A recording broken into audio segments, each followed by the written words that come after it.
that's what that mix looks like. Fareed, welcome to the podcast.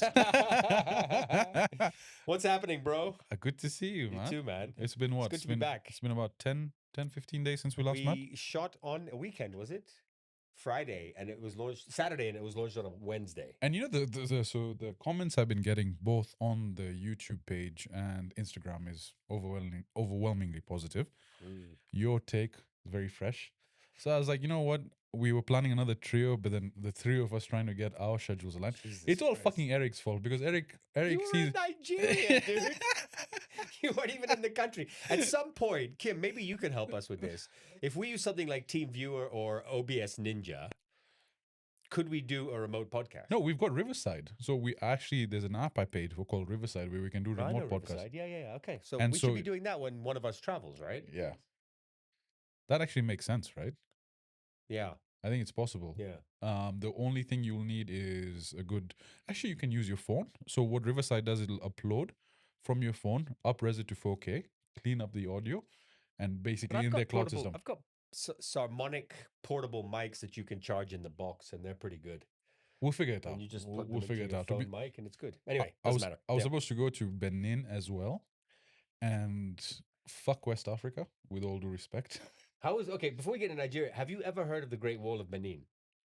No. So basically, they say the Great Wall of China is one of the few things you can see from outer space. Yeah. That you can say, that's the Great Wall of China.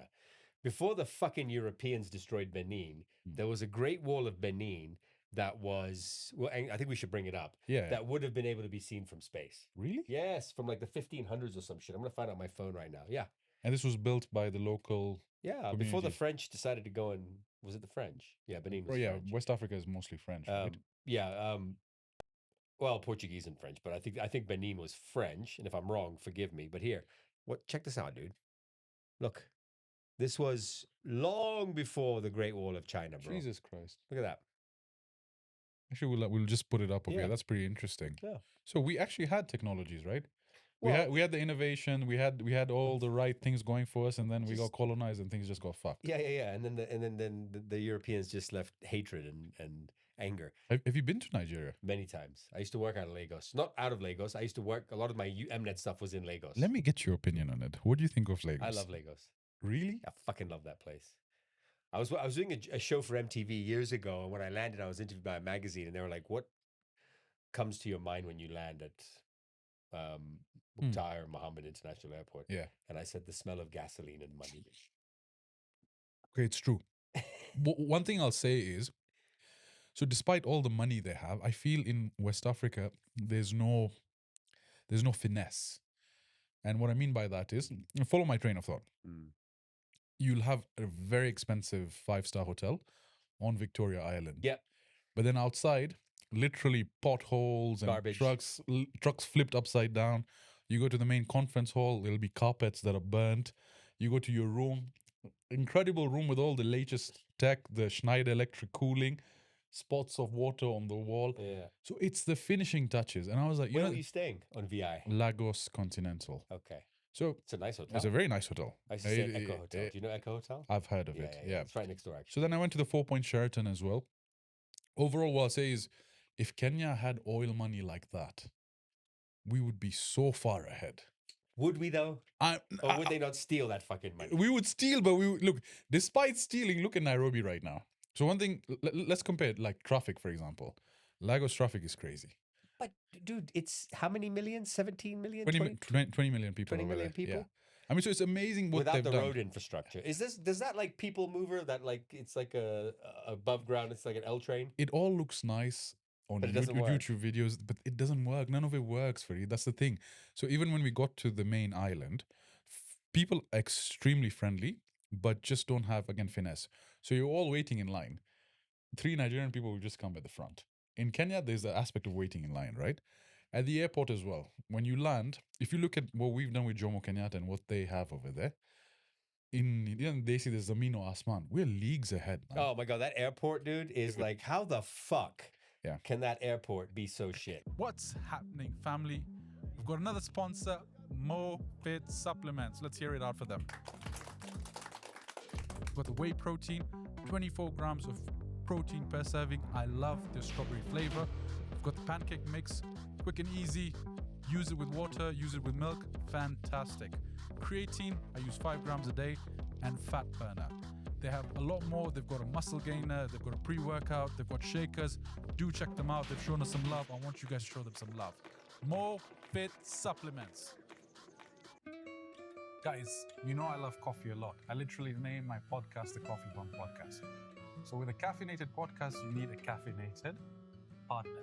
And I'm happy to say that Connect Coffee has come on board as the official sponsor on the Coffee Pump Podcast. This is everything they have. My personal favorite is the Romeo blend. I first had this in 2016. Actually had my first business meeting at the Chiromo campus where we're shooting at today. They've shown us love. I'd like for you to show them some love as well. We'll link everything in the description of the video. Do check them out. Best coffee in Kenya, hands down. And I got in trouble for saying this, but I'm going to say it again. If you complain about Kenya, just go West Africa. No, go any, but I used to say this all the time. I mean, and this is going back 15, 17 years. Yeah. And when I was working heavily for Mnet, I must have traveled to 20 countries. Over Africa? Mm-hmm. Pretty interesting. Burundi, Nigeria, Ghana, Chad once, Ethiopia, Eritrea. Okay. And I used to always say, this is like going back like 15, 17 years ago when Nairobi was not like this. If you want to appreciate Nairobi as a city, go to other cities in Africa. You have With the exception of South Africa. Yeah. What else do you have, really? No, I 100% agree with you. In fact, one of the reels we did, I think, Kim, that got like nearly a million views, yeah? Just by saying, for those of us that say Kenya is shit, just go to our neighboring countries. Yeah. So overall, good experience in Nigeria. Too much chili in their fucking food. They love pepper. I don't get that. Did you have pepper soup? I did, yeah. And I had all the... So for me, it's like more curries, right? Curries and pilau, which is what jollof rice is and all your soups and stuff. Yeah. Decent food, but it didn't blow me away. I like I agree. I think the traditional food like the fufu, and suya, I think it's called, is like anyama, is pretty good. But beyond that, it's just like, but it's not as good. It doesn't blow you out of the water. So jollof rice, for example, my mom makes better pilau at home, man. Like it's pilau basically, if that's what it is, just with more pepper. But it's not as good as pilau. It's not as good as pilau. Well, I mean, I'm partial to Ismaili food. Yeah, I would say Ismaili food is the best food, and I've had 2 weeks of Ismaili food every day at the mosque. And we're going to talk about that. Yeah. That's one of the things I wanted to ask you about. But Ghana specifically, I'll just give Ghana a shout out. When it comes to construction, I was in awe of how good their construction is. So you went to Ghana on this trip as well? No, I was in Ghana last year. Was it last year or the year before? So in West Africa, I think I've been to Ivory Coast, which is a complete war-torn place with multi-millionaires. 1% and 99% is everyone is just starving.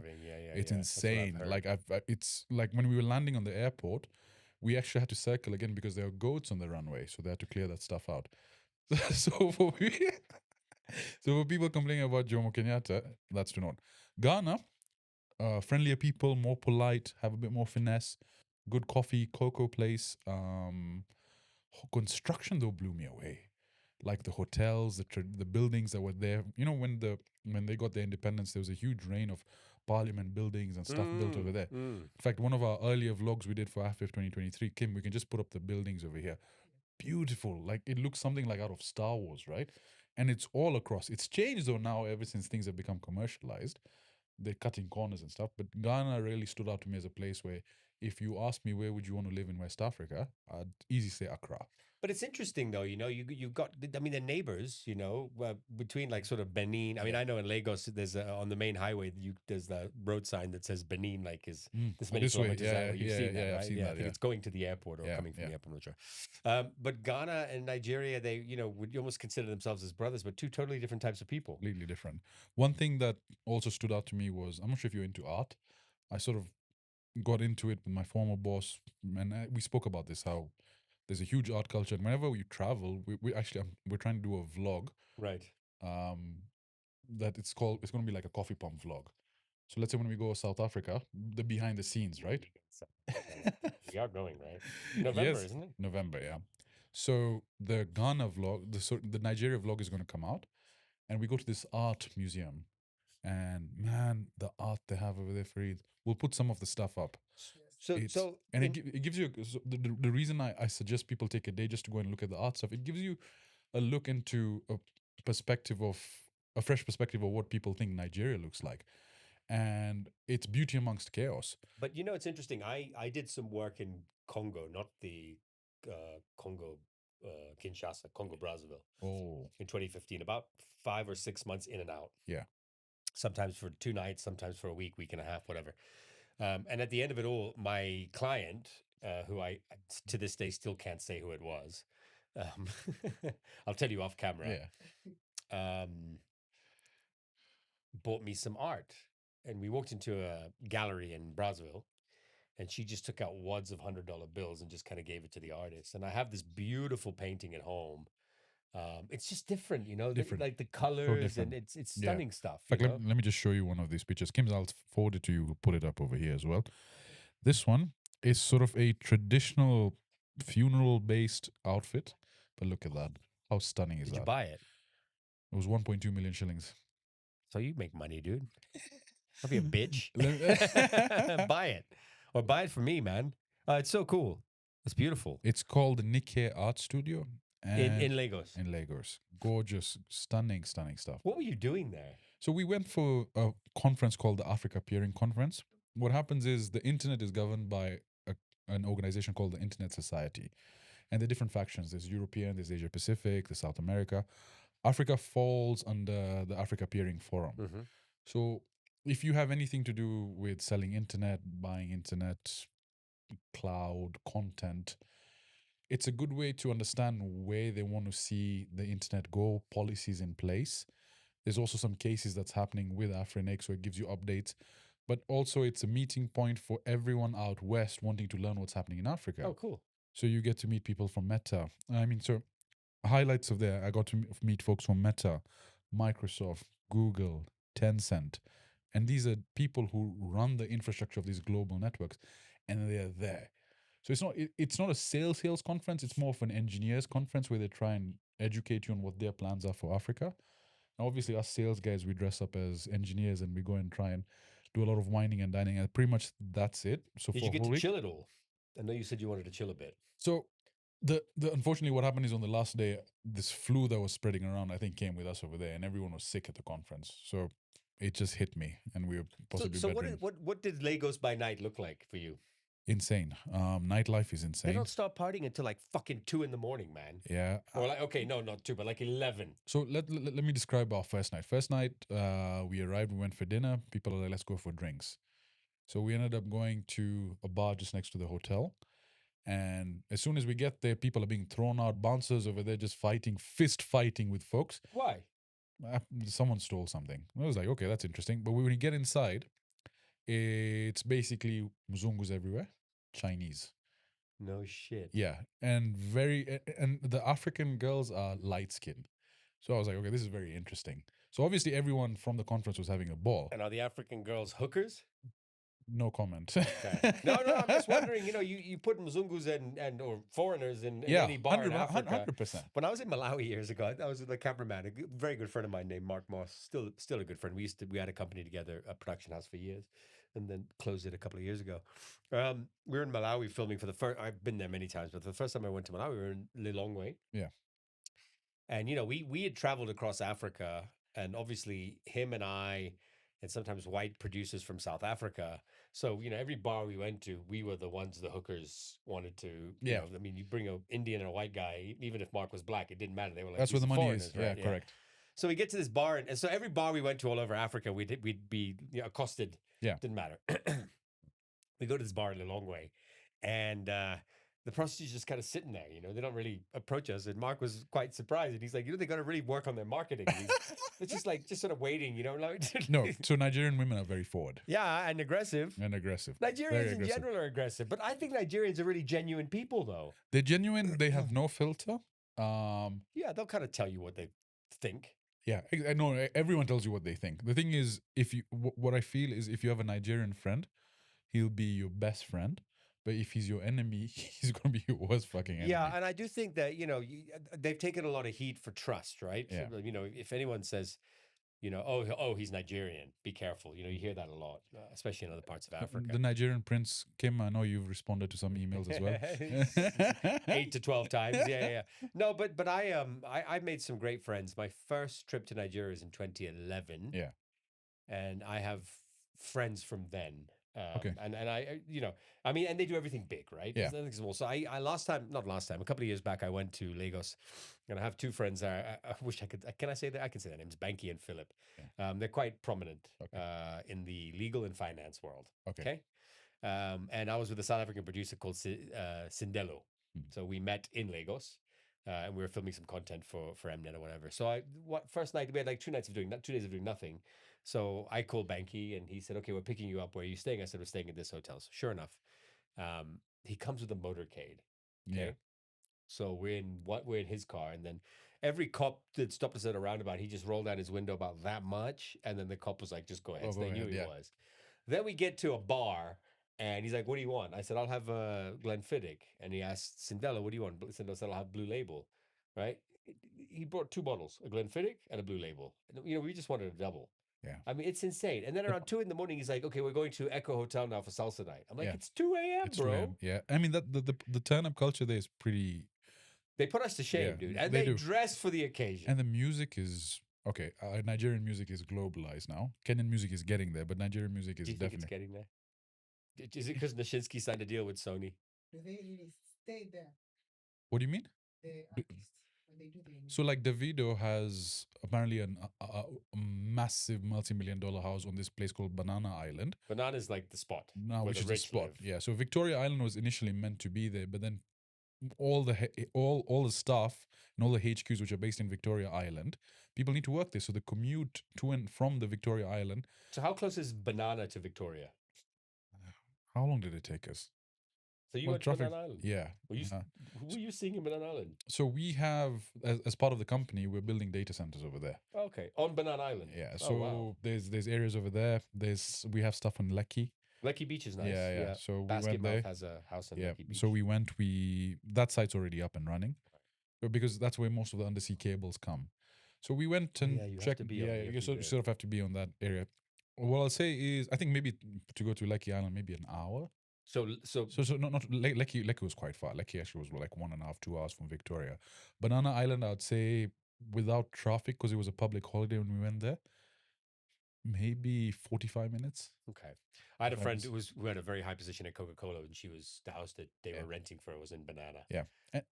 So I visited there a few times, and it's amazing. And people genuinely make ridiculous amounts of money. I think the oil aspect of it has got dribbled down into different verticals, and different folks are all benefiting from it. But the flip side, I was thinking, okay, I've met people over there who are earning anywhere from 5 to 10 to 15 to 20 million Kenya shillings worth of money a month. But if you look at the lifestyle that they have, you start to think, is it genuinely worth it? Because first of all, they're driving in motorcades, right? Everyone of significant power has multiple Prados in black, following them with security personnel. You're still stuck in traffic for 2 to 3 hours, all right? Offices, your internet's in and out. And internet over there, comparatively to Nairobi, to be honest, I found Kenyan internet so much better. Lifestyle, choices, restaurants, this and that. It's a dumbed down version of whatever we have in Nairobi. Well, I mean, that's what I'm wondering. So if you were to... Because I think there's a genuine lack of shit to do in Lagos. There's nothing to do, apart from restaurants. Like, there's no Karura forest. There's nothing you can do to sort of connect with nature. It's just fucking buildings. Yeah. And, in Nairobi, I always say this. In Kenya, but we use Nairobi as an example. Anywhere you turn a camera, you can get a shot. Correct. In Lagos, man, everything's just gray. And it's great. You never see the blue sky because of the pollution. It's when we were landing, and I was like, is there dirt in the fucking clouds? Like smog, right? It's so much smog. But you think it's fog, but it's actually pollution. It's so bad, right? And if you look at Kenya, for example, we have changed significantly in terms of things we can do. I mean, we have bloody jiu-jitsu clubs now. We never used to have that. We have paddle courts. We have this. I played paddle today. I know. Hey, don't leave me hanging. I know. So, and it's going to change more because of the UN families that are moving here, based out in West. So they come with different tastes and preferences. And obviously, us as Kenyan entrepreneurs, we want to facilitate that. And Kenyans always do. We open stuff up. I mean, how many restaurants have come and gone? How many activities have come and gone? In fact, I was talking the other day with a friend. Remember Bellevue Drive-In Fox-In? That should definitely make a comeback, man. How popular would that be right now? Yeah, that's true. But that was the days of like Boulevard Hotel and like remember there was Boulevard Hotel sounds very familiar. Where is that? Town, and then Hilton used to have karaoke night. I mean, back then as well, right? Yeah, I mean, so it's changed. There's a lot more to do. And one thing I'll say is Kenyans, compared to Nigerians, we love our cars 10 times more. The car scene in Kenya is so much superior. there's some slick vehicles in Lagos. You'll have a 50 million bob car with fucking dents on the side. Yeah. Here in Kenya, but a guy will buy a Vitz, Yeah, Fareed, yeah. but it will be And put clean. rims It on will it. be Yeah, yeah. pristine. So the car culture here has far superseded the one in Nigeria. Yeah, I mean, there's something about Lagos that excites me though, and I don't know what it is. What were you doing this specifically when you were like, what project were you many working on? things. I did Face of Africa. I was a host. Face of Africa was? Model competition for Africa. I did the live final in Lagos. Yeah. I've done production for Mnet and Supersport in Lagos or Nigeria. Last time I was there twice with a startup incubator. I was their creative director called Adanian Labs. And that was, I mean, people just drink. Yeah. Like every night, people are out drinking. It's the and they don't seem like they get hungover. They're like the Sikhs. Maybe it's the yeah. maybe it's the heat, bro. High tolerance. Everything gets evaporated. Maybe it's the heat, you know. Fareed, you actually, I mean, 20 countries in Africa. Over about 12 years, yeah. Still, that's good exposure. Yeah, you must have been raking it in monetary wise. Yeah.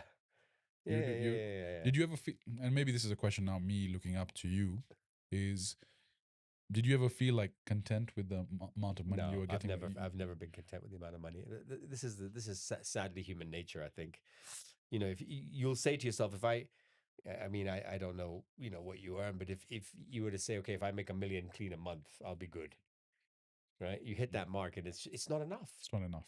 And that's fucking crazy. Yeah. Because there's someone out there saying they want to make 10,000 shillings a month. Yeah.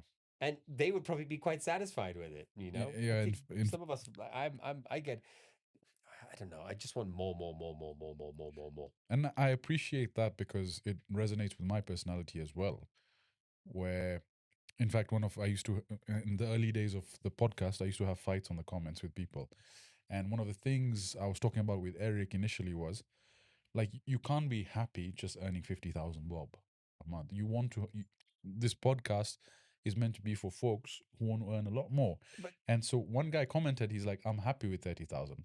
I'm like, okay, I'm very happy for you, but fuck off.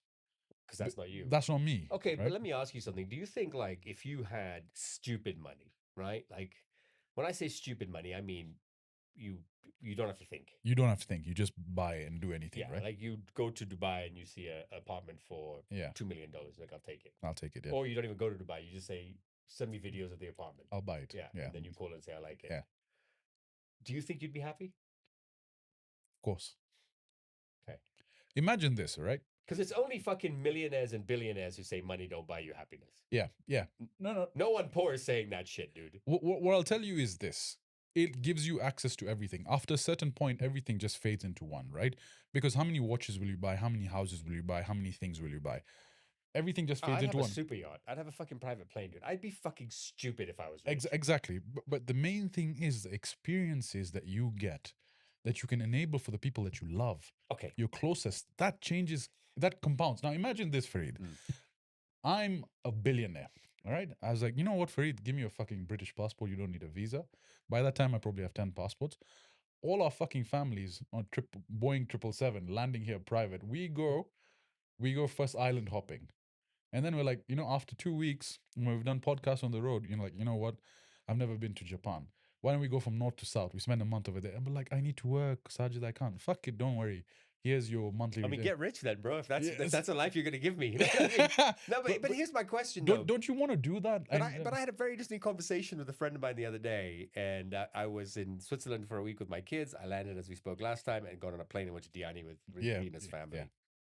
And my buddy was like, "Man, you're really living the life, right?" For him, that was unbelievable. Unbelievable. Yeah, and I mean, I didn't buy fucking Rolexes in Switzerland, but I didn't not spend money, and I didn't. And we spoke about that. Yeah. That when you're on the beach with your family, all of you were So in the sea. what makes Yeah. Jeff Bezos's vacation more meaningful than mine?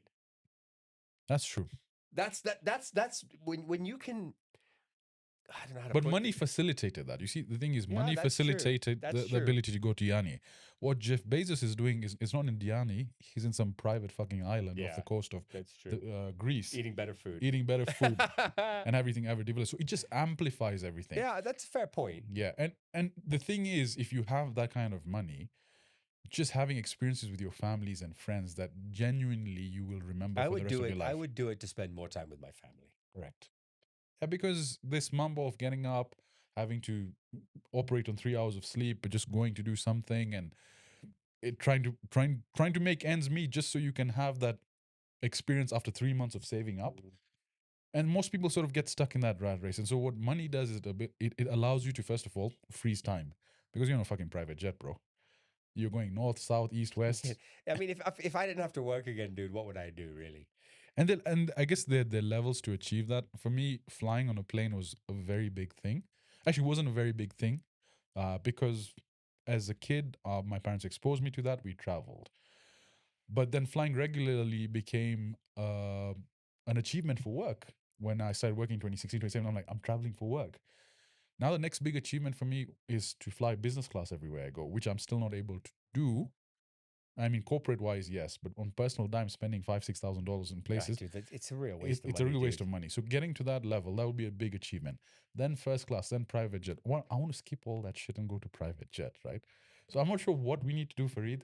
Which fucking who we need to bed? We need to fucking make this podcast $1 million podcast, because We need I know to. Joe Rogan flies fucking private. In fact, actually, this is not related to Joe Rogan, but private jets.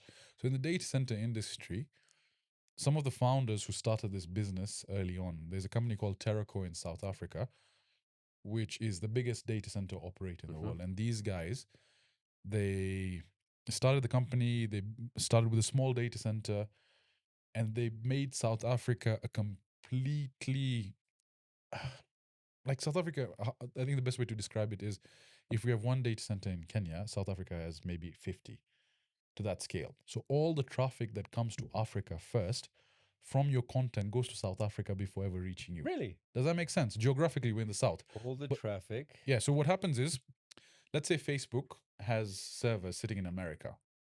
From America, what it would do is it would end up in Marseille. Marseille is an interconnection hub. From Marseille, it would come down to South Africa and then exchange traffic and then bring it back up north to the eastern countries. And so Kenya, on the eastern seaboard. But we have really good internet here. No, so it's improved. They've changed. So they started that data center aspect, which hosts the content, 10 years before anyone did. Recently, they sold their data center company for, I think, $4 billion. And the owners now have such wealth. What I was told is he actually, for his holiday, he would charter a private jet to South Wales in Australia and take his family and friends.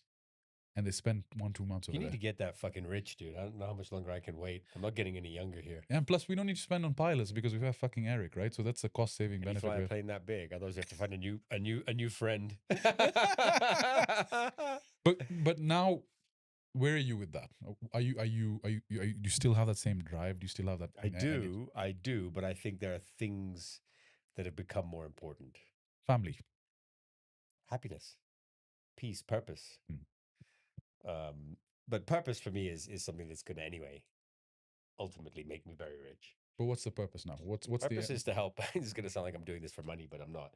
The purpose is to help addicts recover from their addiction. which is good. And I will be. I don't know if I've told you guys this, but I will be opening up a center in Mauritius next year.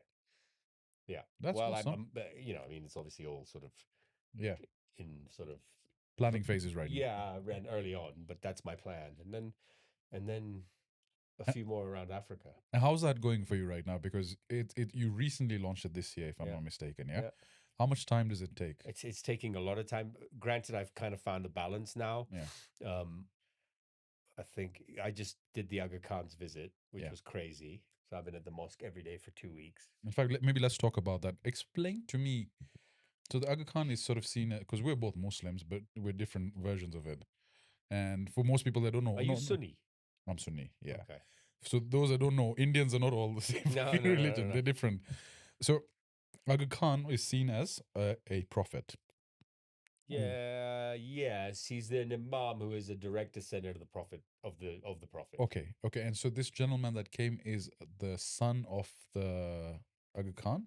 No, he's the new Aga Khan because the Aga Khan died a few months ago. So is he related in any way to that He's the person? son, He's the son. Yeah. Okay. but he is the Aga Khan. He's the Aga Khan. And so I noticed so, there was so our previous Aga Khan, the bald guy, yeah. everyone just thought his name was Aga Khan because he's been the Aga Khan for 60 plus years, or had been. That's a title. It's a title. Okay. So his name was Shah Karim Al Husseini. Yes. This guy's name is Shah Rahim Al Husseini, the son. Okay. So now he is the next in line. Let's put it that way. So he is now the 50th Imam of the Ismaili faith. Okay. The 50th Aga Khan. Okay. And he was here. And I put my name in the hat to do the whole production, the video stuff for the entire day, which was 2 weeks worth of work. You can't show his back of his head. You have to show his face and all. It's just a thing. So that's applicable to all Aga Khans or just him? I mean, I guess as long as there's been video cameras, yeah, I suppose so. I mean, if I became someone famous, I'd say just record me from this side. That's because that's my good side. Maybe it's my good side as well. Is something like and that? The fucking camera's on my bad side. Is it something like that maybe, or no? I think it's just that you have to see him. Okay, from the front. Fair enough. So even if you so say like I've met the previous Aga Khan in New York. Wow. And my sister and I were called up to be blessed by him. And then when you're walking away, you have to walk backwards for a bit. Okay. And look him in the with your head bowed, but you can't turn your back to him either. Interesting. So it's interesting because this new Aga Khan came, very different vibe, very cool looking guy. No homo, but handsome guy. Handsome guy, you know tall. I mean? Yeah, tall. And I was doing the stand-in for him for the walk because of the same size. Right. And actually, one of my cousins was always like, when this guy became Aga Khan, he's like, dude, this guy's like basically you. You know what I mean? Which is nice. But so after the whole event was over, he went into the mosque to talk to the youth. He did the whole prayer for 5,000 people, and then he went to the mosque to the youth. And then there was some artwork he was looking at, and I showed you the picture of our studio, which I'm more than happy for you guys to put on the screen. Yeah. I was standing there, and there was a crack between the sort of panels that were holding the art. And he just looks at me, waves, and smiles. And it's just me standing there. It was like bizarre. It was such a weird thing. But there were 9 cameras in that prayer hall. And one camera, I kid you not, was on him for 15 to 20 seconds and was never used again. Jesus. I mean, the level of production you have. So one thing I'll compliment the Ismaili community just by looking at AKDN, which is the Aga Khan Development Network. Very organized. So I mean, organized. do you know CCOM, the undersea cable, is part of the Aga Khan Development Network? I had no idea. It's one of the biggest internet providers and subsea operators. Aga Khan Development Network is there. DTB, a bank that serves hundreds of thousands of communities, all initiative by the Khan Development Network. I think insurance companies as well, Jubilee. I mean, so organized. University, the hospital. The university, the hospital, Aga Khan University, the schools as well. Never ever seen a community really rally together and support each other. When someone dies, you don't do anything. They take care of everything. Everything, the hall as well, right? Yeah. And everyone is there to serve. Plus, we have the best samosas, bro. Yeah, Ismaili samosas you can't beat. So I've snuck into Aga Khan a few times. Have you? To the mosque here, the mosque across the road. Yeah, across the road. So the reason I used to do it in the early days was women. Because Ismaili women are very nice, bro. Ismaili women community altogether. So when I was young, that was sort of the angle to get there. And the thing is, what I noticed is Ismailis also speak Kachi, like Anjo Nam Kroy, Krokarata, and Maimans speak that. So you're a Maiman. Yeah. So Okai Maiman. And you could pass for a Koja. I mean, so I'd get bit light skinned, but some of my exes are Ismailis. Okay. Yeah. One thing I want to ask. So you've dated a Farah or a Fariel or a Yasmin. Yeah, a Yeah. few. No comments. There's no like 7 names. That's There's it. no comment. Rahim, Kareem, Fareed. Yeah, I think we need to eventually, when Fareed and I get close, we'll have to do a roster and then see who has the most numbers. Or where we've crossed paths, dude. Mine were always significantly younger as well, so there might be that problem. You never know. Yeah. Question. Yeah. Alcohol, is it permitted? No. Then why are the biggest Mulevis Ismaili? Dude, I don't know, man. Like, you're talking to an Ismaili recovering drug addict and alcoholic. Kojas love to drink, but we're not supposed to. So a friend of mine, I love him to bits, Kamran Manji. He, one of the smartest guys I know, right? This guy's GPA was like 3.98 out of 4. Mm-hmm. I mean, the 0.2 was just probably because he didn't fucking write his name properly in one paper. But that brilliant guy, hyperactive, fucking loves his beers, bro. And all Khojas that I met in Ismailis just love beers, love booze. drinking, love We love turning up.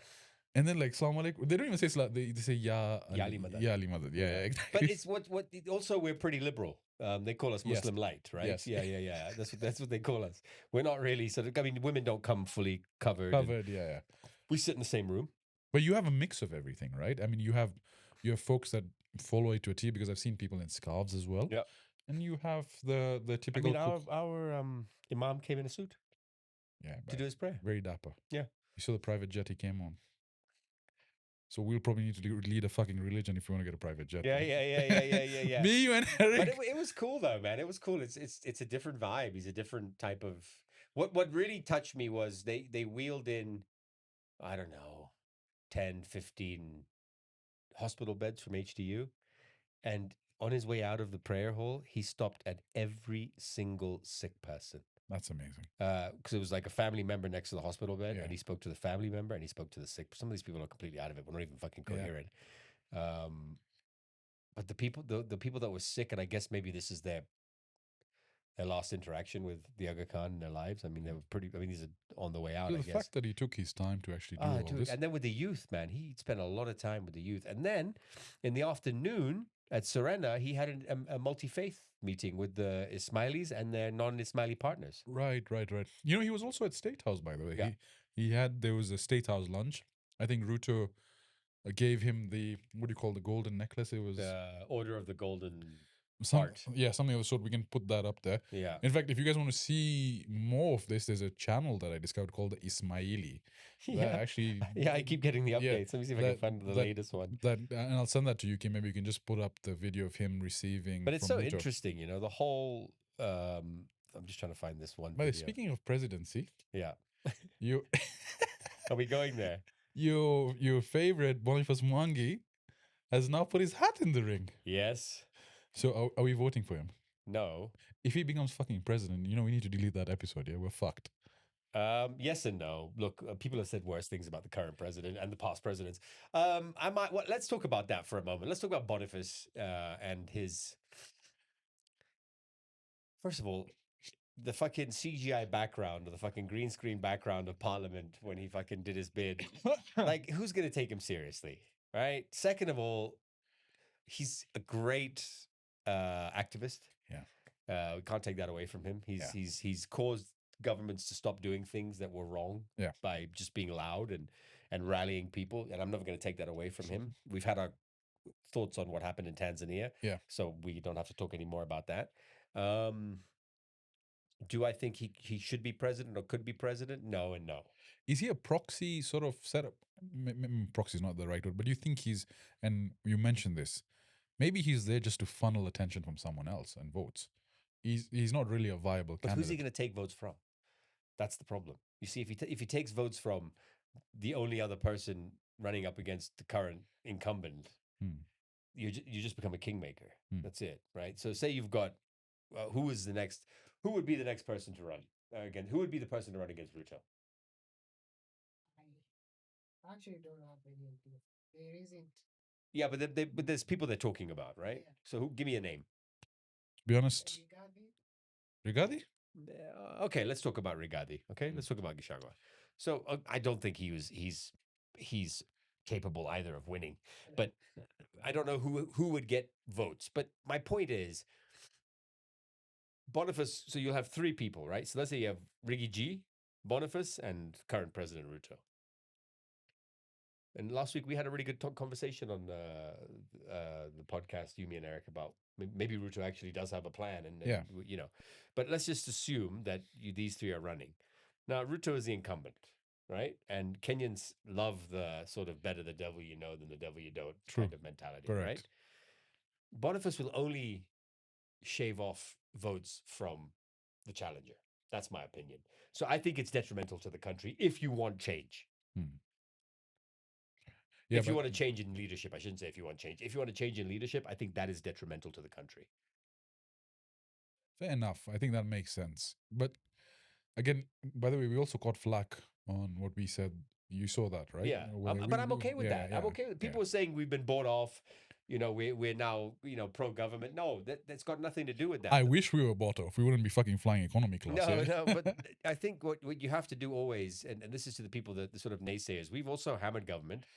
Yes. I would say that you need to always look at both sides. If someone does something that I feel is the right thing, I will point it out. And if I feel like they've done the wrong thing, I'll point it out. I think that's fair. That's objective.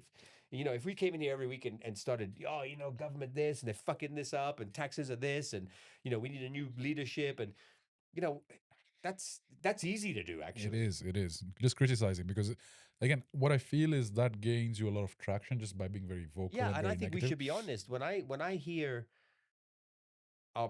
it just dawned on me in one of the previous speeches, or I think it was just before forget the football, because I don't give a shit about the Harambee Stars, and I couldn't care that they were fucking kicked out. That's probably going to get me some flack as well. But that tournament means fuck all.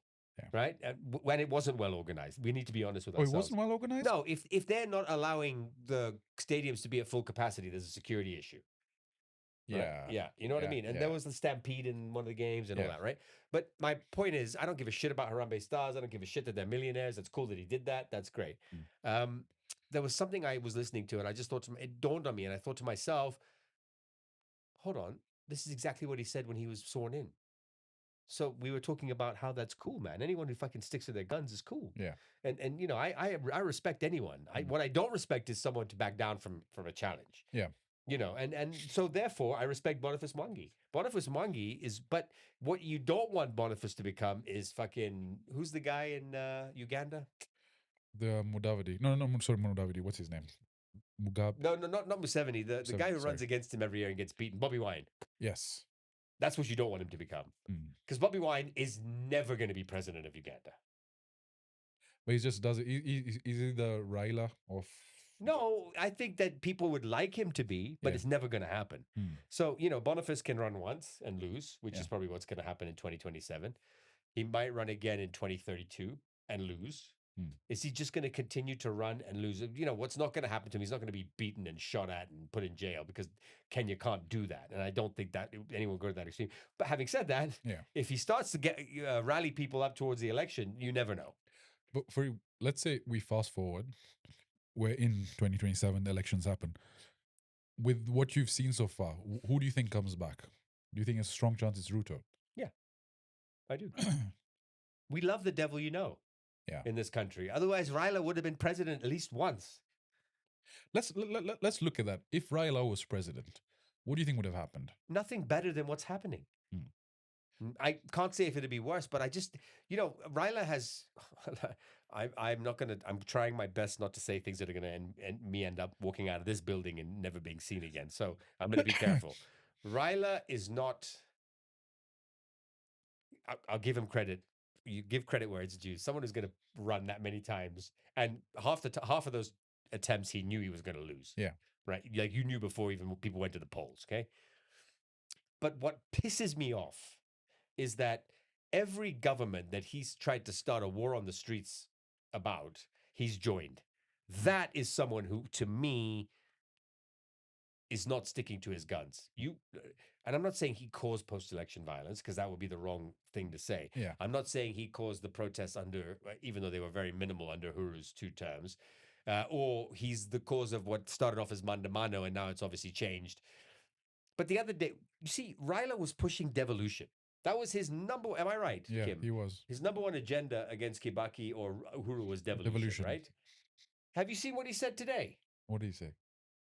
Google Raila devolution, and I'll explain to you what I understand, then Kim can jump in. Yeah. that we are too small of a country for devolution. Today. So why the fuck did he bring it up in the first place? Yeah. That was his whole agenda. Did he not say that? Raila devolution. Yeah. In fact, we can He try and says put, that we're too small, right? we can try and put up that article here. Raila devolution. Raila devo. It came out like today. Kenya is too tiny for 47 devolved units. Jesus Christ, he actually said that, huh? Right. Today. Raila pushes for referendum to expand devolution. That's the start, Kenya. Raila pushes for referendum to expand devolution. He says this would ensure better coordination, efficiency, and equitable But development he across was the region. guy who was pushing it.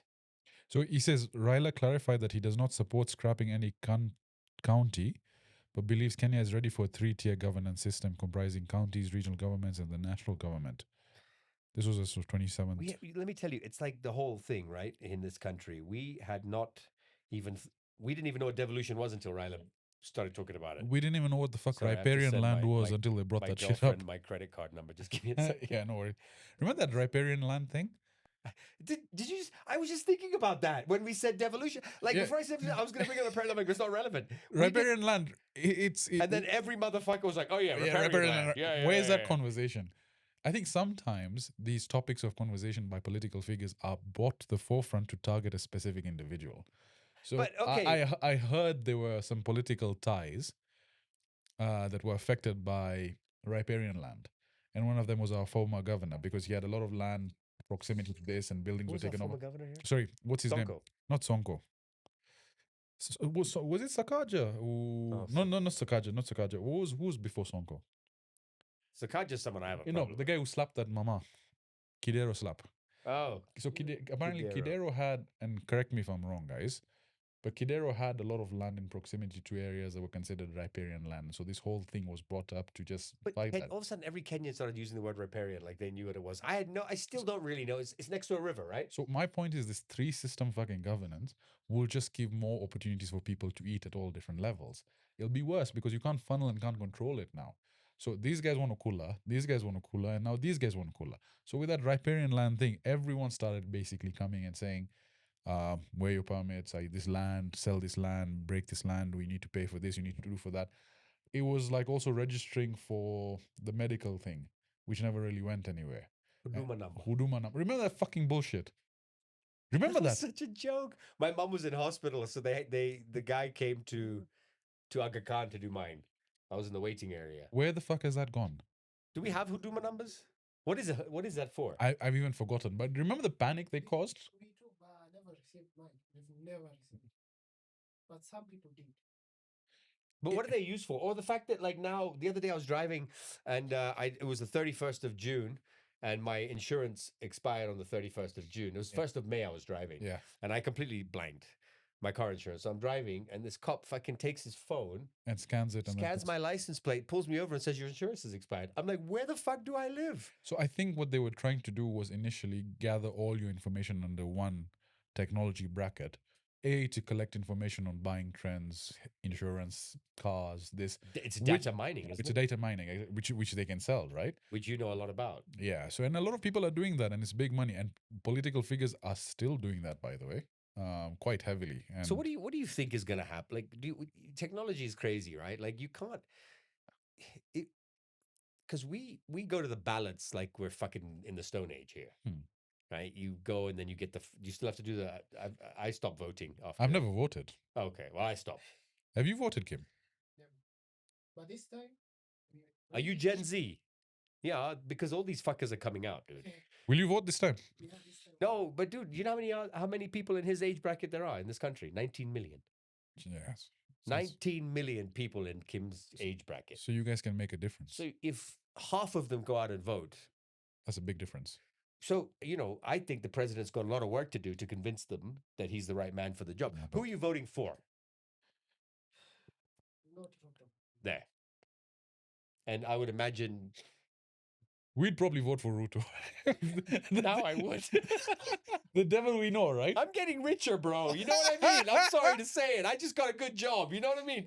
So I don't know what the fuck they're complaining about. There's no money. There's no jobs. I'm making money and I got a job. So I'm voting for the guy who got me money and a job. No, I'm joking. That's a joke. Better the devil you know. Because we are Yeah. We finished campuses without jobs, no work. You have to work for. But is that Ruto's fault? No, it's the government. It's systemic. Systemic. I think. When did you graduate? 2023. So you're in college during Uhuru's time. Not really. Morals plus Ruto.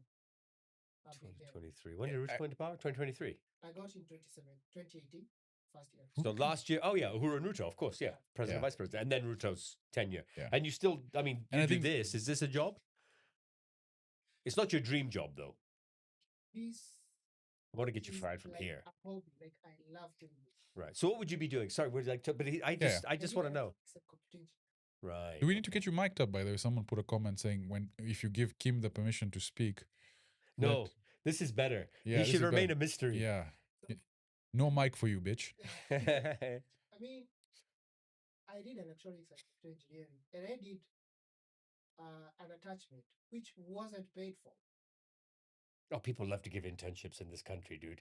Like, I remember Capital is the shittest employer in the country. I hate to say it. Since Linda Holt sold it to Chris Kirubi and then Chris Kirubi died. Yeah. It is a shit employer. Really? Yeah. Like the last 3 years, the last 2 years of my last 3 years were fucking awful. And then they were just like bringing people in and making them work for free, dude. Did you ever deal directly with Kirubi? Yeah. How was he as a... Amazing. Like a dad. Really? Well, my family was also very close to his, to be honest. Okay, that was a privileged position. Yeah, and actually, when my mom was really sick, this is really a nice thing. So my mom was really sick, and she was dying of cancer. Cigna, she was on Cigna insurance, so she was covered really well.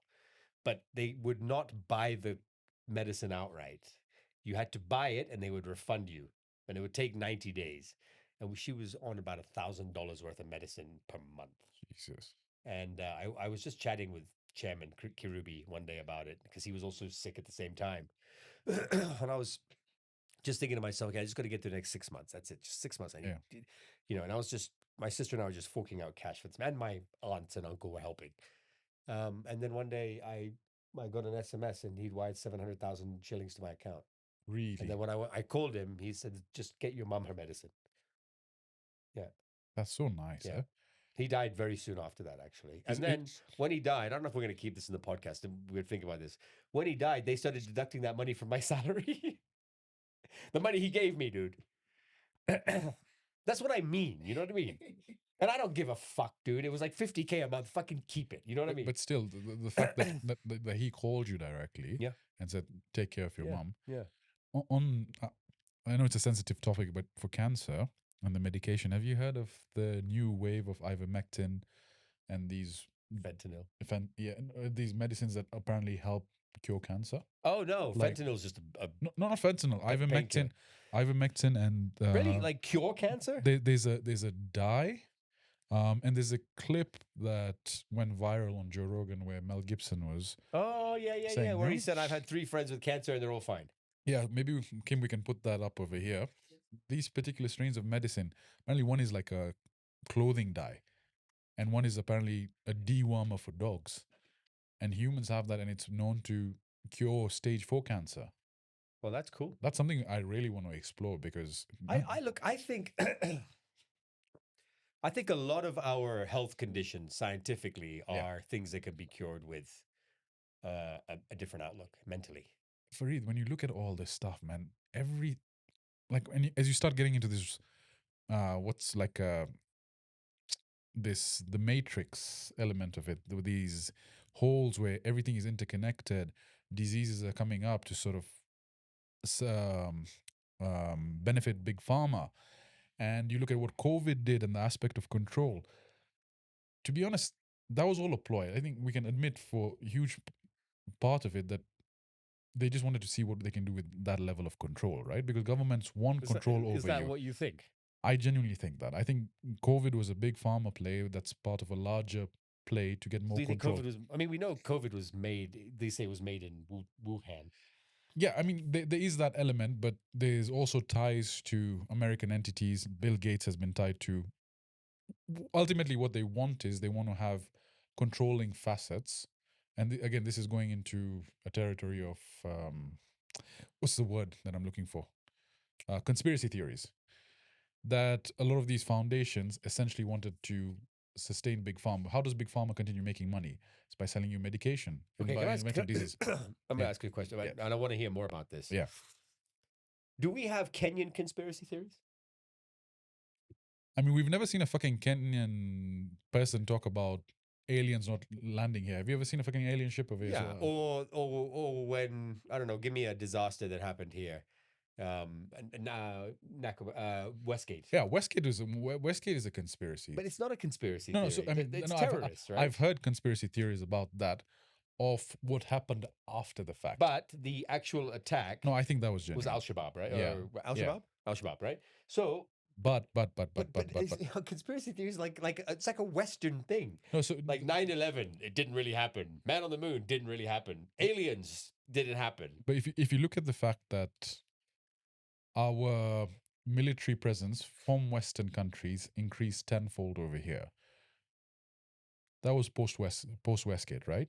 Or a lot of military activity. Yeah, that's a good conspiracy And theory. okay, so what happens is Kenya is a gateway hub to several economies. You've got Somalia, you've got South Sudan, you've got DRC. Everything is funneled Yeah, through you've got here. the Middle East. And you've got the Middle East. Yeah. And you've got basically everything up from Djibouti, then Med. Kenya is sort of a safe haven for these folks. So in order for them to say, we need Kenya to trust us more, what do? We create terrorist activities. When I was That's one driving- conspiracy theory. I right? told you, I think I told you guys, maybe I've told you on every podcast we've done about the billboard in Garissa. Did I tell you this story when I was on this shoot and we drove up to Garissa we left here at like 7 a.m. to film something in Garissa Yeah. and couldn't spend the night in Garissa because we were told it's just not safe, you know? And as you enter Garissa, which is just the weirdest place in the world, it's like fucking, it's so much more developed than I thought it would be, by the way. And how long ago was this? June. Oh, this was this year. Yeah. Oh, wow. My cameraman, the second cameraman, and myself, and the driver. And as you enter Garissa County, there's a billboard for a Somali terrorist. Yes, wanted. We talked about this. Yeah, $10 million $10 million US award with from the United States Department of Homeland Security. It's crazy. Yeah. I would turn in my mother for that money. Yeah. So I think the terrorist, maybe just to summarize this again, I don't believe the attack on Westgate was conspiracy theory. I think that was genuinely tied to Al-Shabaab and stuff. I think the conspiracy theory was the cover up and what happened in the mall in particular and why they had to blow it up. Mm-hmm. Like you remember the KDN looting that was happening, the rampant looting that basically happened after all the terrorists were killed. I think blowing up the mall maybe was an insurance play, maybe it was to cover all the theft that happened. That's a conspiracy theory. You know, Westgate is or was Israeli owned. Yes. This was part of the reason that they were saying it was targeted. I was actually at that art cafe the night before for a meeting for an MC job, and everyone's got a Westgate story, dude. It was like, oh yeah, I was supposed to go there, but I didn't go there that day. You know what I mean? Yeah. But I was there the night before at art cafe, sitting on the veranda. You know, it used to be the outside veranda. To MC the launch of Pepsi's new factory. Wow. And I was with the South Africans talking about the event. Crazy. But when I was working at, was it XFM? XFM. We went to Westgate after the terrorist attack when they rebuilt it and went into the head office of this owners. No, it was Capital actually, recently, 2018. And I'd never been back. Huh? Yeah. For me, it was just like no-go zone. But they wanted to do a promotion with Capital. They specifically wanted me and my co-host Davina to be the faces of this campaign. To get to that office, dude, if that thing gets blown up again, God forbid, that office will survive. Yeah. It's like an Israeli fucking bomb shelter, dude. So Westgate is probably the safest mall right now in Kenya. But it's eerie. I'm sorry to tell you this. Yeah. It's fucking eerie. Eerie in the sense that what you have... It's just people were killed in this fucking place, you know? Yeah. It's like if you go to the Genocide Memorial in Kigali or you go to the Holocaust Museum in Berlin, it's eerie. Okay, so you get that whenever you get there, it's at the back of your mind, right? But if you look at mall security, by the way, let's rank them. The safest mall, I'd say, is Westgate. One entry point, one exit point. Security basically from top to bottom, right? You can control that. And the problem was there was too many entries and exits when the terrorist attack happened, and that caused the issue. So look, that's Westgate, would say secure. Least, I think second to follow, Actually, I don't even think there's a second, by the way. Then the rest of them are particularly worse. Look at Surrey Centre. If something fucking happens in Surrey Centre, it's going to be chaotic. Yeah, because where's the entry points? Where's the exit points? I was gonna say also the mall in Westlands, but I then don't who think the any- fuck's gonna attack the mall? You know what I mean? No kill one's- like 3 fucking people. You know? No one's going to attack them. But Surrey, Village is heavily secured, bro. No, but you don't see it. But don't it is see it. heavily secured. okay. And I've heard that because, and we spoke about where this, it I is. think this tied to UN security Look personnel what's next based to over it? there. The Yeah. fucking US embassy, dude. Nothing can go wrong there. Yeah, Surrey Centre is just, fuck, man. I hate going there, bro. Junction, probably pretty Junction is fucked, man. But no one would want to attack Junction, right? or the hub. Because if you look at the demographic, if you want to cause mass hysteria, and not being racist, but you need to kill a couple of Mwindis and Muzungus as well, yeah? That is being racist, but yeah, you're right. Yeah, I mean, Yeah, so, it's the same reason no one talks about the genocide in Sudan or Congo, but everyone's talking about the genocide in Gaza and Yeah. fucking Ukraine. so where the most amount of Muzungus and Mwindis, it's probably Surrey Centre. And Westgate. Yeah, and the reason Westgate got that much traction again was because of how many people that were killed from different cultural backgrounds. And also, Westgate was, at the time, When was Westgate, by the way? 2018? God, when was the Westgate? attack? No. No, sorry, long 2013? before that. Let me Google it. And then Dusset happened after, right? In 2019 or something. Dusit was more recent, yeah. That was messed up, man. Yeah. Sorry, I'm sending an OTP. What is she saying? Oh, you're still getting the credit card request? Yeah, sorry. This is so rude of me. I apologize. Forgive me, Sajid. Yeah, no. Please. This is like the Joe Rogan style podcast, man. You can even get up and go and take a piss. No, but I wouldn't. Um, No, but so you're right in that respect. I think that people I think they knew the demographic was mixed. And then there was the East FM event that was happening on the rooftop. There was a Yeah, that cooking was show or messed up, something. yeah. I was at the time, I was actually training Ruhila. She was killed with a unborn baby. Yes, that was messed up, man. So that was, I think, I remember. We were looking at the date, weren't we? I think Westgate attack. Westgate attack. When was it? Westgate attack. West. See who's got faster fingers. 2013, you're right. You beat me Wow, to it seems 2013. longer. Seems longer. Yeah? Dusit attack then was? I think 2019. 2019. You were Yeah. right about both. Yeah. So you were involved in both, obviously. Yeah, 100%. He's like, Westgate was this date, and it happened at this time, and Dusit was more challenging, but Yeah, we lost so many of our best guys there. well, you lost one soon. But Dusit was crazy because, like, I was in the gym at Valley Arcade. Which is that one? Raw Gym. Raw Gym. It's a shithole. But and we were watching the TVs and they were like, Deuce has just been attacked. And it was someone walked into Secret Garden Cafe and just fucking blew themselves up. Yeah, man. That's fucking nuts, That's dude. so crazy. Who the fuck would I love my faith. Don't get me wrong. Like, Yeah, I am but Muslim why? to the core. It's extreme. Right? though, And what's man. happening in Gaza is fucking heartbreaking, and it gives me a lot of anger, and it makes me very Yeah. anti-Semitic and anti-Zionist in certain ways. And I'm not saying I don't like Jews. I'm just saying I have stronger feelings than I ever did. Yeah. But I would never Never. strap myself with explosives and blow myself up for that shit. I would, in fact, I would want to stay alive to see more people get Yeah. basically. No, but I mean, I guess, you're doing your part for your... But it's weird, right? So Do you think they believe they go to heaven and have like 99 virgins? I thought it was 72. Well, whatever. With Smileys, it's 99. You get a lot more. Yeah, we do. Shit, man. Yeah. Maybe it's the quality We of get their whiskey as well. Malbec. Yeah. Waiting for you. We get a nice Malbec and 99 virgins, dude. Okay, on the train of conspiracy theories, by the Yeah. way, have Yeah. you heard about okay, so Candace predicted COVID. She said that the World Health Organization talked about COVID or some sort of pandemic happening that would seize everything about 2-3 years before. Right. Now, the next wave, she's saying, is the next quote unquote pandemic where people are controlled is going to be a digital control system. What will happen is there'll be a virus that will come and wipe out most of the digital ecosystem that we have. So everything from Bitcoin to your banking, to your phone networks, to your social media pages. And what they'll have to do is This is the same woman. the same woman, Candace. There's a clip over here we'll put up as well, Kim, so we can just look up for that clip. She said that this is the next the next attack will be on digital. Well, imagine this, right? Imagine a world where we're all connected, we're all online. All our businesses, social media, bank accounts, crypto, so on and so forth. We lose everything. We lose everything. All right. And in order to kill the virus, they will have to shut down the main grid and shut down data centers and then do a clean internet swap. And then now, once things regain control, you will need ID verification, two-step authentication to do anything from posting to removing money to controlling. And I'm thinking, fucking hell, that actually makes so much more sense. Because governments want more places of more forms of control. The new world order. That's fucking nuts. And if she's the one who predicted COVID, then maybe she's fucking onto something. I think she is. Which means that we're gonna lose. Oh fuck, dude, that sucks. What would you do in that instance? Where, first of all, you bank with the Prime Bank, right? Imagine the Prime.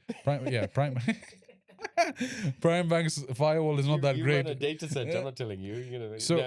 No. Prime Bank's a great bank. No, so imagine all your fucking money is wiped out because it's digital, right? Right. It's all fugazi. It exists in the digital sphere. Everything's wiped out. Right. Your Bitcoin that you've been saving, everything is wiped out. All right. You don't have cash because you can't have access to ATMs. You can't remove any money. I'll just have to sell my body. What do you do in that instance? Yeah, that's anarchy. That's an apocalypse. That's kill and steal, and that's what you do, right? I mean, you got to eat. That will be proper anarchy. And I think the only people that will survive are people who know how to farm and people who have either physical cash or gold. And these people that go off grid, man, maybe they're onto something. You know what I mean? Yeah. Maybe the keys to go, because I mean, also I don't want to end up in prison for fucking killing someone because they've got a fucking goat that they're cooking and I fucking smell it, because I wouldn't survive in prison. I saw this really great meme today. It says, being kissed in the morning is one of the greatest things of all time, unless you're in prison. I saw you posted that. But just imagine that, Fareed. Imagine how fucked it will be if the whole digital sphere is erased. That would be more detrimental to the human race than any plague that we've had, because of how fucking addicted and how we are so reliant on the connectivity of the digital world. We would be fucked as a human race. And think about it, and right? Especially from my generation and your generation. And Kim's generation, that gap of that bulk of 25 years. Right. So we were early adopters. You and I. Yes. I would imagine you were a very early adopter. Yeah. I probably started using computers in my teens though. So what year would that be? 2009, 10. Right. And I started using them in my 20s. Yeah. Mid to late 20s. And Kim was born into a digital world, basically, right? So it's from Kim's generation to my generation. That entire generation would be fucked. My kids wouldn't give a shit. They just go back to basics. And that's true. And grandparents wouldn't care. But think about it this way, right? AI has been everywhere. And with them introducing such powerful AI tools into the market where sometimes you can't tell what the truth is from a video, it's getting to that point where it's quite indistinguishable, right? And so you have to think, they're giving you this technology. What technology do they have on the back end? And also, what are they giving it to you for? So it's all about giving you access to everything easily, where you can create content out of thin air, but something will go wrong. And so they'll have to take back control. They'll have to basically put two-step verification to your life. Did you see these games that happened? Was it Korea or China, which was like the robot human games? Really? Yeah. Was it with Dana White was there or something? No. Let me find it, because a robot ran over a human runner. I'm going to find it for you now. Robo-human games. That's interesting, eh? I just saw it on Instagram. If we had robots in Kenya, they'd probably not be powered up because of all the powers we lose every time. Oh my God, dude. No, but also like... By the way, in Nigeria, there was a Tesla. Surprising. Here. And they have no power. Check this out. Well, we'll show it on the screen as well, but check this out. Kim, we can put that up, yeah? Yeah. It's probably going to be a fucking... Here. Check. Holy shit. Check. Oi. Crazy. Fuck. That's where we are. Yeah, that's where we are. We're fucked. As a human race, we're fucked. But you know what? I don't even really mind. Whatever. The world's going to end soon anyway. Would you do you have any investments in gold, physical gold? No. Do you? I think we need to start doing that. Do you? I think you're going to become my financial advisor. Oh, okay. Did you create the dollar account, by the way?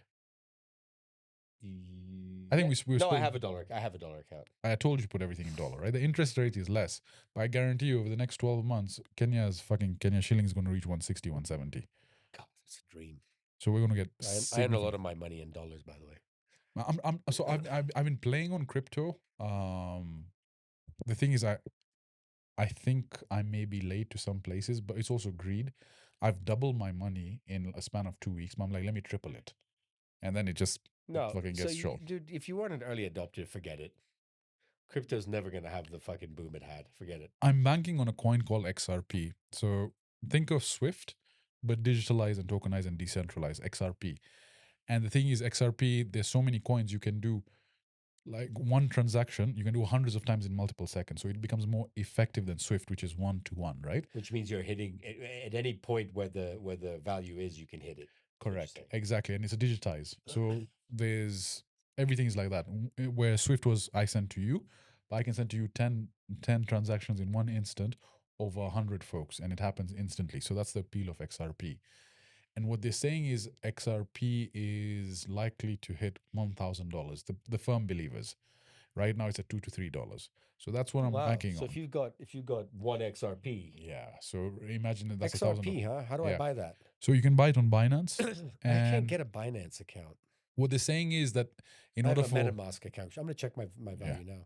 What they're saying is in order for XRP to reach $1,000, the market cap has to go. Because the video, there's a video actually, Kim, I'll send you, post it up over here, where it explains why XRP doesn't really need a huge market cap to reach $1,000.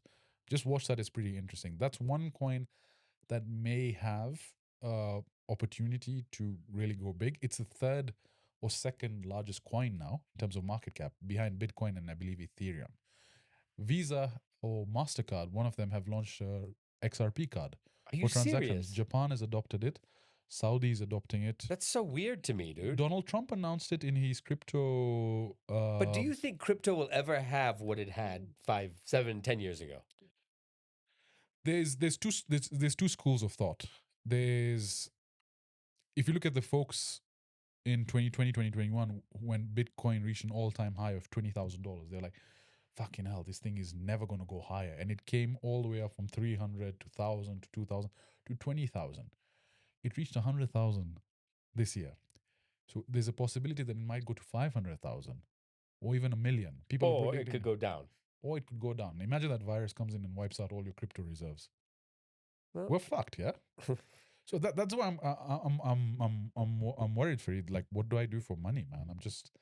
I need millions of dollars.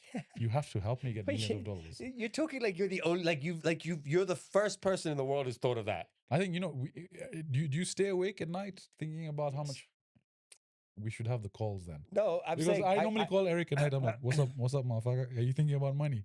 He's like, yeah. I think about money all the time, and and especially when I panic when I don't have enough. But then I never have enough. We never have enough. Okay, are you okay for time, by the way? I want to ask you some. Yeah. I think I can do a little bit longer. So sure. I want to ask you about. Fuck. Yeah, time goes. Yeah. I want to ask you about women. Oh God. Okay. Is it? And we were having this discussion, right? Yeah. Is it possible for a man to stay committed to one woman? I think so. Is that your official answer? No, I don't think. I mean, I think that I'm not going to lie. I've had my issues in the past. Yeah. But maybe when you get to a certain age or you meet the right person, I think it's possible for sure. To stay committed, right? Yeah. And distractions, do you think it's natural for them to happen? Because obviously we meet attractive. If I stopped looking at women, I would fucking have to, that's ridiculous for someone to say. So that's normal. Dude. Okay. If I even tell you who I played paddle with today, dude. Yeah. She was fucking stunning, right? There's no issue there. We fucking sat down afterwards, had a coffee and a chat, and then I went home. Yeah. Let me tell you, what is the reason for cheating? And I think this is how we're going to close out this episode, because I'm about to fucking school motherfuckers now. Okay. The reason for cheating is the need and want to be desired. I agree. Deep down inside. Yeah. You see a woman who's a 10, okay? you want that woman to want you. Correct. Correct? Yeah, because if you have sex with a woman that doesn't want you, it's rape. It's rape. It's rape. Yeah. No, but I'm saying, like, you see a 10 out of 10, and I'm going to tell you guys a story. This happened to me. I'm not going to put a time frame to it because I didn't feel the need to share it with the partner that I was with at the time. Yeah. Beautiful woman. We can't put her picture up here, but I'm going to show you. This would just be an embarrassment. Fareed and me basically cleaning out dirty laundry. We put all the pictures over here. No. So this woman, okay, I had a bit of a fling with her years ago. And hold on, I can't say her name. Shit. Don't say her name. Just show me the picture. Yeah. Okay. All right. Let me be the judge. We're can we do that? Like the drums. Okay. So this was the woman. Okay. I had a thing with her a couple of years ago. Right. So didn't work out. I was not interested. She got upset with me because I didn't want to have she lived in a different part of the continent, right? In SA, I can say that, and I just didn't see that it was worth it. And I was kind of trying to stay as faithful as I could with my current girlfriend. I did cheat on my girlfriend at the time with this woman. Anyway, so she flew back into town 6 months down the road. After telling me, I wanted to marry you, I wanted to be with you, you fucked me over, blah, blah, blah. Then she comes to town and I get a message out of the blue and she says, I'm in town, can we have dinner? And I said, no, but we can have a coffee during the day. Yeah. Right? Because she's very attractive. So we went and had a coffee. And then she says to me, would you mind dropping me back to my service apartment? And I think part of me wanted to cheat, because she's gorgeous. And so I took her back, and to find out I had moved to a different part of town and she was staying in near where I used to live strategically, thinking I still lived in that part of town. So I drop her back, and then we get to the service apartment and she says, can you walk me upstairs, carry my bag up? I left in a rush and my suitcase is in the lobby. Damn, she got a plan. And maybe part of me wanted to see what would happen. And so I put her bag down, I turn around and she's standing there like this close to me and she's like, kiss me. And I was like, I need to leave. Okay. Now imagine turning that down. I get in my car, I drive back to my place. Are you nursing a semi? Fully. What I had to do to myself when I got home. But so again, I asked that question. What is the reason you want to hook up with someone? You want someone to like you. It's the need to be desired. Yeah. So what changed? I was desired. I just got in my car and went home. And which changed? And had a wank. No, but I was desired, right? If that's the reason. Yeah. If that's the reason, what changed? The only thing I didn't do was rack myself with guilt and shame the next day because now I've got this fucking lingering thought about shit, I shouldn't have done that. I'm with somebody. Or what if she finds out, or I need to make a lie up, blah, blah, blah. So that's actually, okay, now that you've put it that way, that's very true. And sort of my dating history, I was single for a very long time. Dude, I lost my virginity when I was like 24, 25. I lost mine when I was 15. 15? Yeah. With the household? No, I wasn't here. Oh, yeah, in States. High school, man. High school, man, crazy. So, and when I hooked up, I was in a relationship for about 3-4 years. Never cheated. We had a fight once, and I stepped out, but I didn't sleep with anyone. Right? Never. Consistent. Like I was just completely committed to not doing that. After that relationship ended, I was like, okay, now I'm free. Let me try and explore. You became a hoe. And what propelled that was I got into another relationship with a lawyer who was also being passed around town. I was like, fuck women at this point. I think I know her. Yeah. Exactly. Fareed and I had the same experiences. Yeah. I was like, relationships are not for me. And financially at work, things started improving. So I had a little bit of spending money and I was wearing nice suits. I was traveling. I started the YouTube channel. Bro, like, it's like your billboard now. Yeah. And I went through this whole phase of just in and out, doing as much, spending money, hooking up.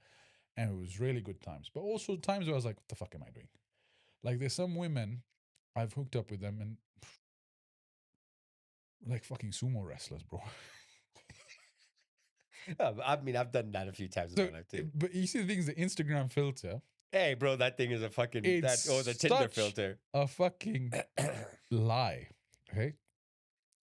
And when I saw the woman, I was like, right, where did the rest of the 80 And kilos come from? also, you're there now. Now so you're there nothing's now. Okay, okay, So fine. I've done stuff like that, and then what happened was as of last year, after one of these other casual hookups, I was like, you know what, man, it's let me just try and date one person and see how that goes. And that's what you're doing now. And yeah, and it sort of it ended up working quite well. Look, I think just being desired is enough. But now my question to you is this, okay? Let's say with that person you take the next step, and as part of the culture, if you're going to commit to getting engaged and getting married, boys want to have a trip, boys want to have a bachelor trip. Now here's the thing: there are two schools of thought. I have friends that say we should have a nice, chilled out bachelor party where we go, we play golf, we do shooting, we do quad biking, we have a couple of steaks, cigars, and drinks.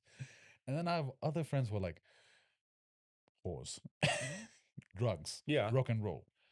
Right? Isn't that I'm considered? sort of torn between the two, to be honest. Isn't that considered stepping out though? But it's normal for people who I think are it's married as well that do these things. Yeah, I mean, I think it's crazy. I mean, look, I think I'm just at a certain age right now where I'm really with a person I would like to spend the rest of my life with, and I haven't.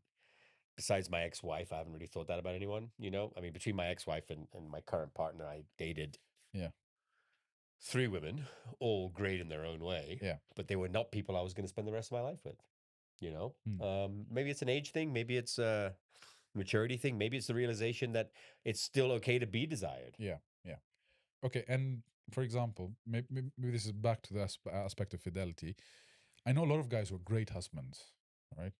Lovely wives, have families, but when they travel, they just expose themselves. Like it's natural for men. That's what the defense is. It's like, No, they're not happy. You think it's that? They're not happy. Okay. Yeah, I don't think they're happy. I think that if you're happy, then You wouldn't. I don't know about you. I cannot wait to get home to my partner now. It's almost like the same way I feel like when I'm going to see my kids. Yeah, It's the same sort of, I cannot wait to walk in that door. And to be honest, like being with a person that you feel that way is such a great feeling. What fucking joy, you know, and not wanting to fucking run around and cheat. And, you know, it's funny. I was talking to someone the other day. I know I'm a handsome guy, dude. I'm not gonna. I don't want to fucking bullshit myself. You know. I'd tap you. You know what I mean? Yeah. I know I've got my physique is good. Fareed, take off your shirt. No, I'm not taking off my shirt. But I've got abs, dude. You know what I mean? I'm a good looking guy. Abs? Yeah, of course, dude. You haven't seen man. like here? Look. We need to do that fucking video of me, you, and Eric, right? With our shirts off. Oh no, you with your shirt off, us with our shirts on. Yeah. No, I mean I'm not like fucking Ronaldo, but I mean for 51, like I'm in fucking great shape. You know what I mean? You don't look fucking 51. No, and I'm a good looking guy, and I know that, and it's okay to know that, but without having an arrogance or an ego about it. Yeah. But I know when I'm walking by someone and when a woman glances up, I know what she's thinking, and that's fine. That's good enough. That's because that's not going to be there forever. You know, that's true, right? So if a woman wants to, I mean, walking through Village Market, you know, and you just sort of like, you know, you see a woman come this is attractive, and, you know, like you're walking by and you sort of both make eye, you're both looking up at the same time. She's not going to do that to an ugly dude. You know what I mean? Yeah. That's fine. It's good enough. It's good enough. But in the old days, it was like, I mean, I didn't even have any female friends because the first thought in my mind is, how can I fuck this woman? Right. Yeah, and so I do think it's an age thing. I think it's a maturity thing. And you just have to go through that phase, I guess. Dude. But look at celebrities though, the guys that have access to countless of things. I mean, okay, if I had $1 billion in the bank. Okay, let's say today let's say the podcast becomes successful in the next 30 days. We become global icons. Yeah, global icons for some reason. I think it's possible. Maybe we predict the next pandemic. You have millions of dollars in the bank account. You have 1 million following. Your DMs are full. Are you still in a relationship? Yes. Are you stepping out? No.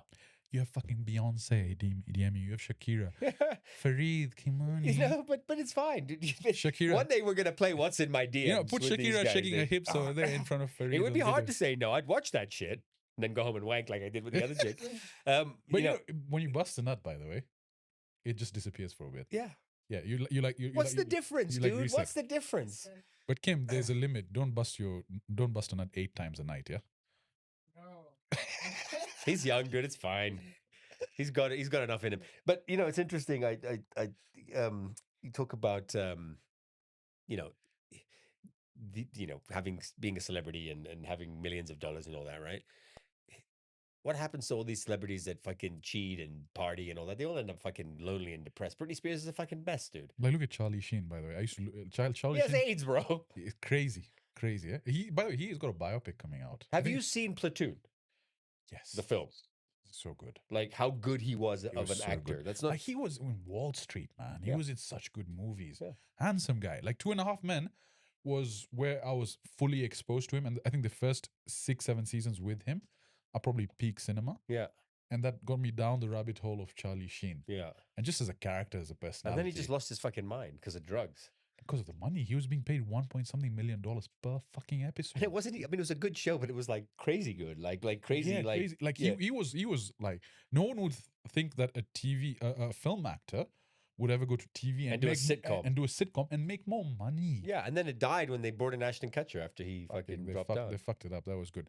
Do you ever have, again, as we're winding things down, do you have, because you're working on films right now, I noticed you're doing something for some lady that cooks food. So Fatma's Kitchen, she's amazing. Now, shout out to Fatma actually, and if we could put her Yeah. her handle here. So We'll put it Fatma here. is a CrossFitter, amazing woman, incredible mom. Yeah. Son just got a scholarship to swim in the US. He's a swimmer, one of I think Kenya's best, if not best swimmer. Amazing. And she does these healthy meals. Does she have macros on them? Does she give you the nutrients, or is it just You can ask and she will tell you. I don't ask. She just knows what I need. Yeah.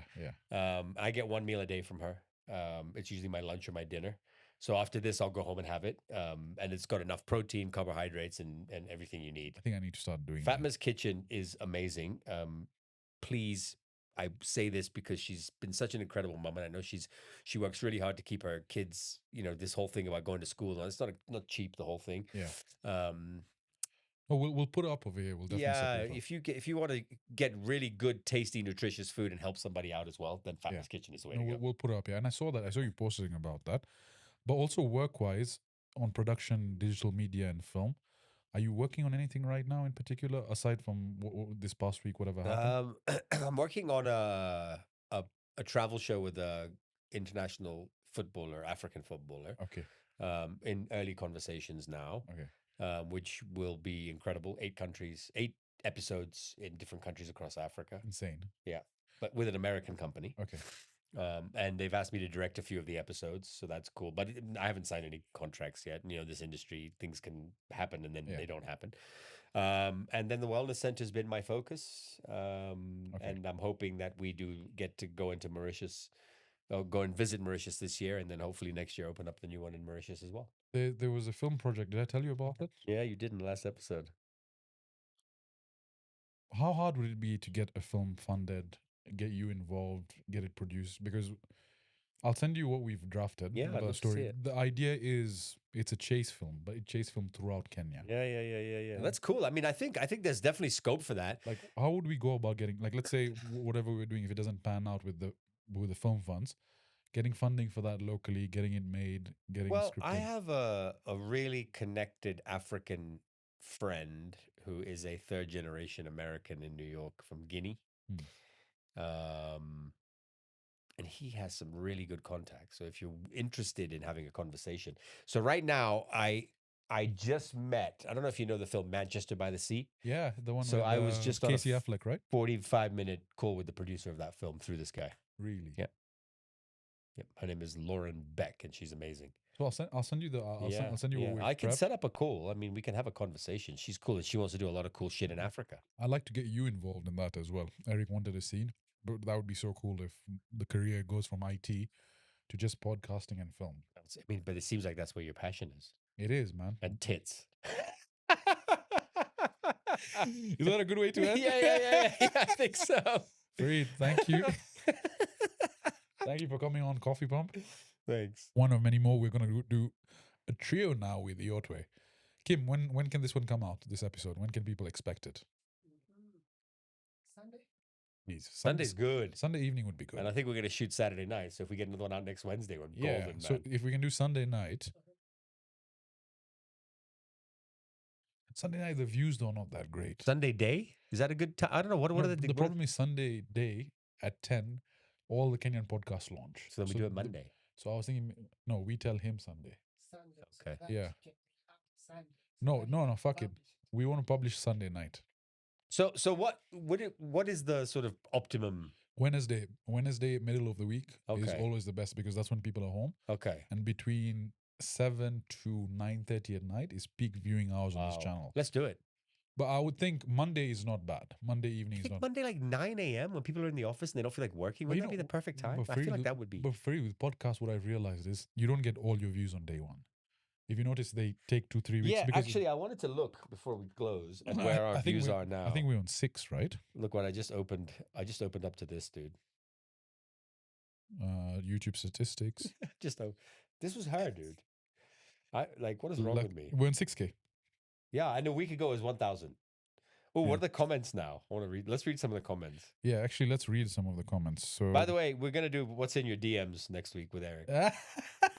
Really? Yeah, I refused a couple of years ago. I was working with someone on a show, and then I produced Tatiana's Motherhood Unplugged podcast. Okay, yeah.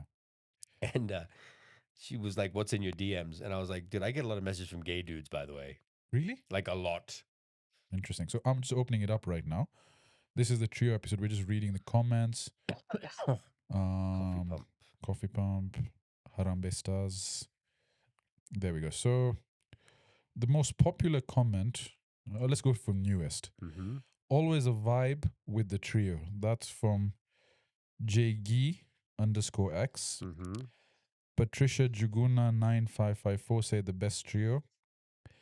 Spacey 2022 says, "Wow, you three are just sexy. I love it." The convo, even Eric? The convo turns me on. Couldn't stop listening. Better than reading a book. Okay, I'm not going to like that. One Joy Brian. Keep supporting Ruto. You'll find out the power of the people. Well, I think that's a threat. Yeah, I think we've been threatened. Lupamo Arnold. This was fire emoji, fire emoji, fire emoji. Kliwad Shilausa. You guys are amazing. Just happy with Eric's confession about divorce. Did Eric say he was getting a divorce? Yeah, I think he did. He was getting a divorce. No. Oh, was I there? I didn't pay attention. No, let's go. And why did someone say Fareed should try and stand up? Because you're funny, bro. Should try stand up. Stand up, yeah. So the top comment. Oh, I thought I was trying to say. I thought I should stand up, but I was like, why? So top comment is conversation always a vibe. Talking of jobs and money is borderline ridiculous, but these guys make it normal. No one takes a serious conversation so casual, but you guys. This is from Ongeri Elijah 7847. The bright one says, this keeps getting better every other time with Eric, Sajid and Fareed. Loved it. So here's one thing I'll say. The comments I've got from folks is they appreciate that we're not just doing societal happenings of what's going on in Kenya, which politician is sleeping with which one. We're sort of delving life, geopolitics, career, everything and anything, which is what we want to do, right? We want to keep a structure. And also, life is hard enough, I think the key here is just to make sure that we just make it a little bit easier to digest. By the way, did you guys meet with the sponsors, the one we were talking about? No. I've been trying to push the guy. Okay. For A, numbers, and then B. So here's another thing. Can we get someone to make a coffee pump? I'm trying with Connect Coffee. Might be a bit difficult. Maybe it works, but I'm trying to see if we can get a coffee pump coffee blend. And you're obviously welcome to invest in get shares in the coffee pump brand. Idea. So we have coffee that we sell that's coffee pump, and then we divvy up the money. Spring Valley would be a good option. Yeah, by the way. Do you know the guy? Yeah, we don't have a great history. Did you sleep with his wife? No, I didn't sleep with his wife.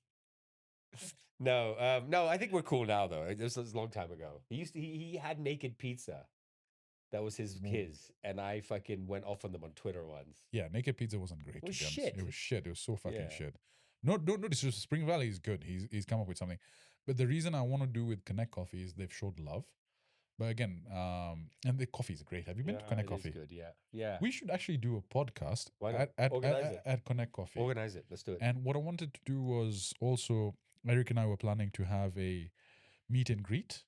I think now, since we're a trio, we get you looped in on that as well. where we sell maybe 100 tickets at one of their branches, which includes coffee and a pastry, and then we do a live podcast and a mic Q&A session. Perfect. Let's do it. The thing is, we wanted to do it at the new branch, which was supposed to launch last month. It's been delayed a couple of months, so they've asked us to wait. That's in Karen, and we want to do a proper event. So it's, to be honest, guys, it's seeming like it's more towards Q4, but yeah, the plan is still there. I think it's a great idea. So we have, Fareed, we have to be millionaires, man. We can't fucking continue working. And no, look, I think the key here is... And sorry to interrupt. The reason I'm saying this is because if you're banking on your time to make money, you're fucked because you have such limited time, right? And then energy. As a sales guy, if I don't sell, I don't eat. And I now need to get to a position where there's revenue being generated by a product that I create while I'm doing something else. Or a service. And also money should be working for you, dude. Yeah, 100%. That's what this podcast is about. Yeah. Well, I gotta go. Yes, thank you so much. It is still, I'm on 3 hours of sleep in the last 48. But are you relaxed tomorrow? Are you easy? No, I got quite a busy day. Anyway, Fareed is going to be back for many more.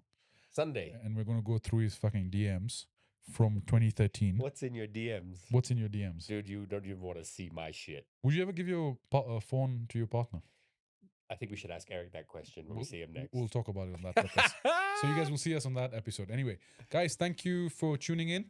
Fareed will be back for a lot more. Hope you enjoyed this one. Catch you on the next one.